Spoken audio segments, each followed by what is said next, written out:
Guys welcome back to my fitness blog. I hope आप लोग सभी अच्छे होंगे। मैं भी बहुत अच्छी हूँ। और आज ऑफिस का दिन भी सही रहा, सब कुछ नॉर्मल था, ठीक था। कल ऑफिस नहीं गई थी। अभी मौसम थोड़ा सा ख़राब चल रहा है, बारिश हो रही है तो गर्मी भी है, फिर बारिश फिर गर्मी, ऐसा चल रहा है।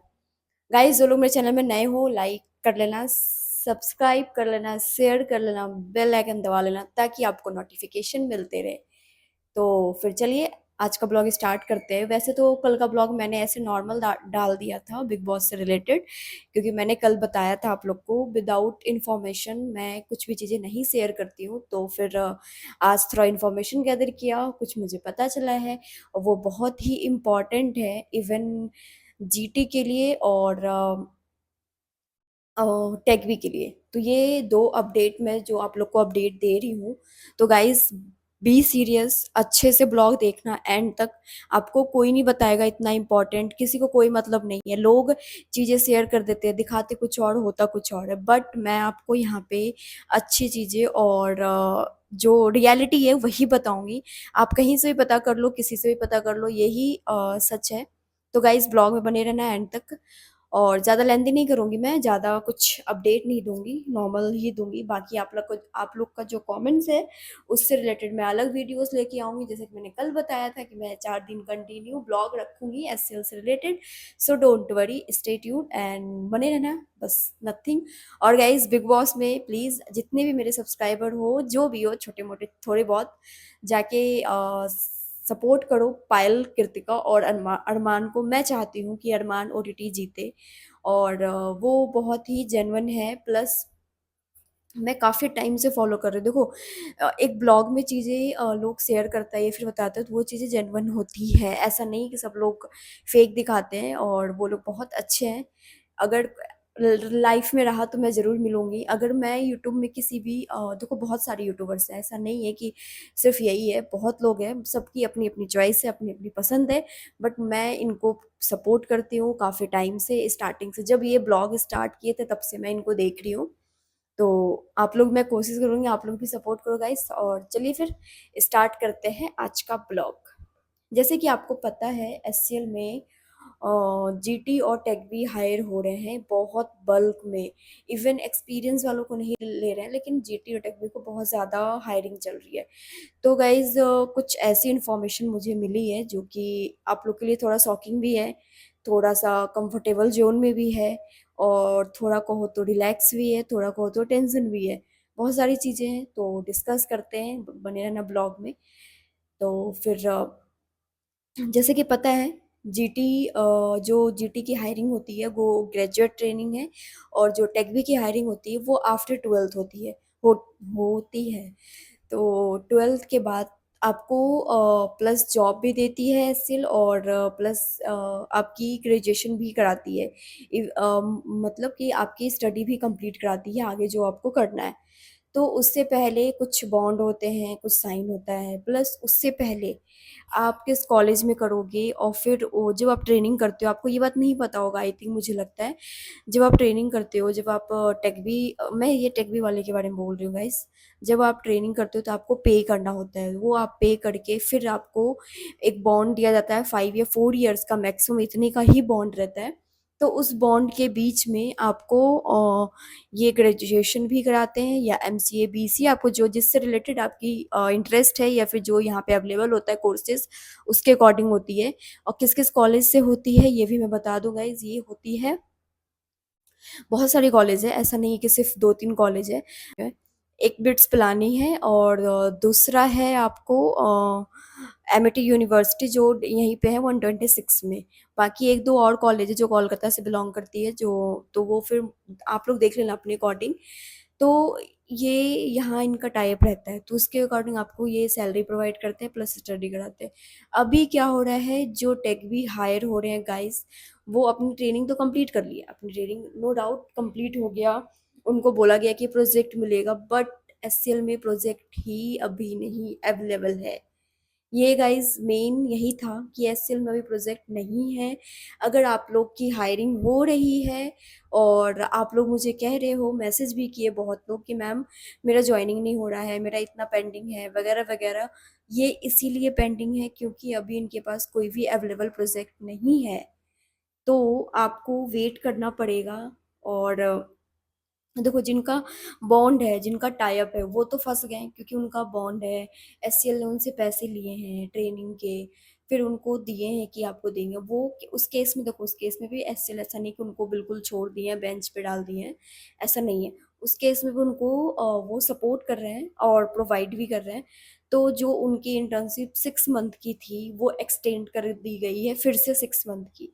जो ऑलरेडी एससीएल में हायर है, मैं उनकी बात कर रही हूँ, बाकी मैं बाद वालों की बाद में बताऊंगी।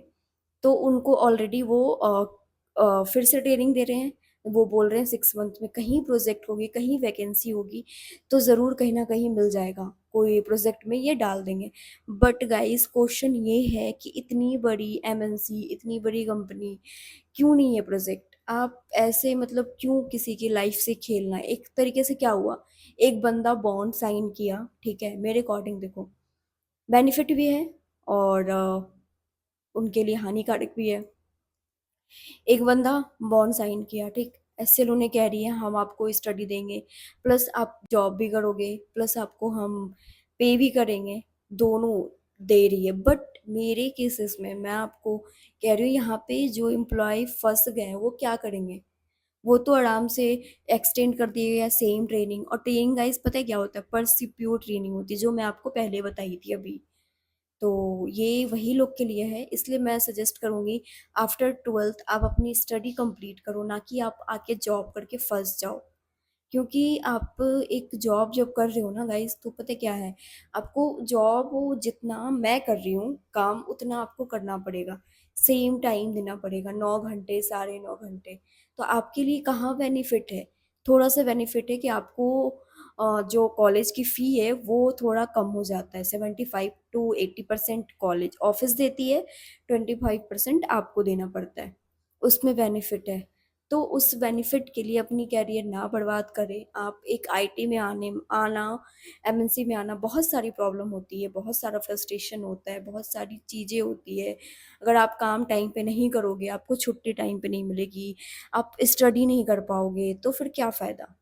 इसलिए मैं सजेस्ट करूँगी कि ट्वेल्थ के बाद आप कंप्लीट करो, आके फिर जॉब करो, ऐसा नहीं कि जॉब मत करो। तो यही सिनेरियो अभी चल रहा है एचसीएल में, अभी प्रोजेक्ट बहुत डाउन है, इवन जो बेंच पे हैं वो ऑलरेडी बेंच पे ही हैं।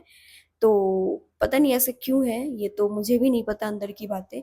बट मैं आप लोग को सोची, आप लोग को बताना चाहिए, इसलिए मैंने बताया है।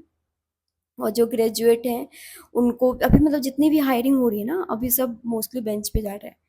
अभी पता नहीं फिर क्यों हायरिंग कर रहे हैं।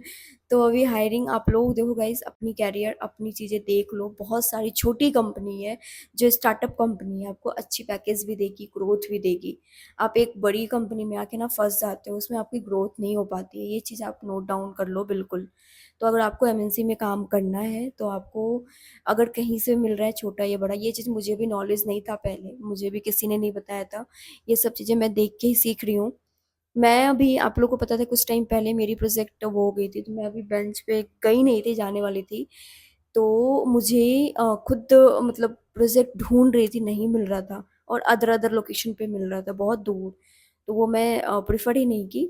तो गाइज मैं आप लोग को ये सजेस्ट करूँगी, जो ट्वेल्थ हैं, जो टेकवीज हैं, जो जीटी हैं, वो आके ना फंसे, अपनी कैरियर पहले स्टडी में कंप्लीट करे, कोशिश करे कि एक अच्छे और अच्छी रेपुटेटेड कंपनी, देखो कंपनी नो डाउट बहुत अच्छी है, बट अभी प्रोजेक्ट मार्केट ही ऐसी चल रही है, तो फिर वो थोड़ा सा इशू है। तो आप अपना देख के अपने अकॉर्डिंग करना गाइज, मैं यही सजेस्ट करूँगी और कुछ नहीं। बाकी आप खुद इतने नॉलेजेबल और इतने हो कि खुद से कर सकते हो। तो अभी कॉर्पोरेट का यही हाल है। तो देख लो, अगर हायरिंग हो रही है या फिर आपको कोई बोल रहा है, तो फिर आप उसके अकॉर्डिंग ही करना। बाकी जो आप लोग का अपडेट था या क्वेश्चन था, वो मैं अपडेट करूँगी धीरे धीरे। और मैं बेंच का पॉलिसी लेके आऊँगी कि बेंच की क्या पॉलिसी है, क्या चीज़ें हैं यहाँ पे। और एक्सपीरियंस वाले तो अभी बिल्कुल पैकेज अच्छी नहीं मिल रही है, और फिर हायरिंग भी हो रही है, रेयर रेयर केसेस हो रहे हैं, बाकी जो हायरिंग हो रही है वो सारे बेंच पे ही जा रहे हैं। तो आप हायरिंग करके बेंच पे जाओ, ये कोई बेनिफिट का वो है नहीं। इसलिए मैं यही सजेस्ट करूँगी कि आप डायरेक्ट हायर करो, हायर हो और प्रोजेक्ट में जाओ। देखो बहुत लोग ऐसे नहीं कि बहुत लोग हायरिंग हो रही है तो प्रोजेक्ट में जानेंगे, जितने लोग आ रहे हैं उतने लोग रिजाइन भी तो दे रहे हैं ना, तो फिर वो मैनेज हो जाता है। बट मोस्टली लोग ऐसे ही बेंच पे हैं बहुत टाइम से, तो फिर देख लेना। बाकी अंदर की तो उतनी बातें मुझे भी नहीं पता है गाइस, क्योंकि उतना पता नहीं चल पाता है और फिर टाइम भी नहीं रहता है कि कर पाऊँ। तो ये मैं सोचिए अपडेट था, एक इम्पॉर्टेंट अपडेट मैं आप लोग के साथ शेयर करूँ, तो ऐसी अपडेट शेयर करते रहती हूँ गाइस। प्लीज़ सपोर्ट करो, लाइक करो, शेयर करो, सब्सक्राइब करो। तो चलिए आज का ब्लॉग करते हैं यहीं पे एंड। आई होप आप लोग को आज का ब्लॉग अच्छा लगा, तो प्लीज़ सब्सक्राइब कर देना गाइस, और कुछ नहीं, नथिंग। चलिए गुड नाइट, टेक केयर।